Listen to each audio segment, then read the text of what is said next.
ay may matalik na magkaibigan. Sila ay si Uod at si Higad. Kadalasan, silang dalawa ay naglalaro sa isang sanga doon. Hilig rin nila ang paunahan makarating sa itaas ng puno. Silang dalawa ay tunay na magkaibigan. Kailanmay hindi sila nag-aaway. Kaya buo ang tiwala nila sa isa't isa. Higad, nandito na ako. Talaga naman itong si Higad.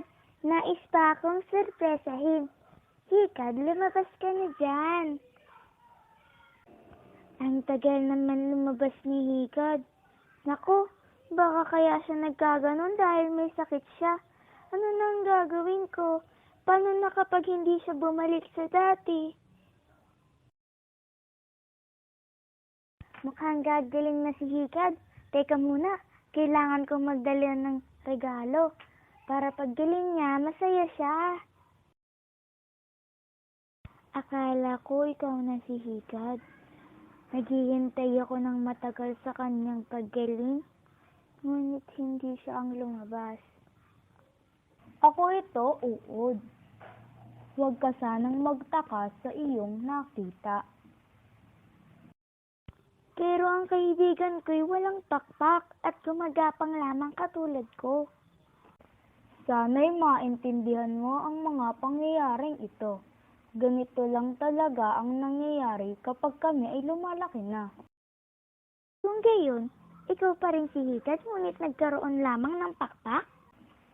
Oo, pero simula ngayon ay tatawagin mo na akong paru-paro. Maaari ba tayong maglaro muli, Higad? Ay.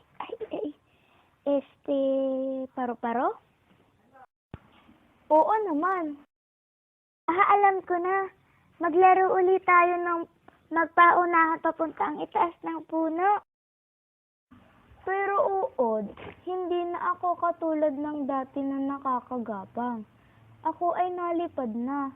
At kung makikipaglaro ako sa'yo ng habulan, baka maging isang daya sa'yo yun. Mabuti pa siguro kung maglaro na lang tayo ng isang laro na kaya natin gawing parehas. Sandali lang, Uod. May naisip na akong gawin. Iaangkas na lamang kita sa likod ko at ipapasyal kita sa iba't ibang lugar sa hardin. Kaya huwag ka nang malungkot, Uod. Lilipad tayo sa iyong papawid. Gusto mo ba yun, Uod? Oo naman. Masayang-masaya ako sa iyong naisip. Sumakay ka na sa likod ko, Uod. Isa, dalawa, tatlo!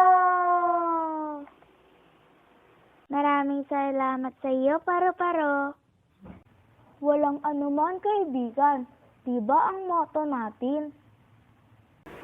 Ano man ang mangyari, tayong dalawa ay laging tulungan. Walang iwanan, walang awayan, walang sukuan, para laging masaya kahit kailan.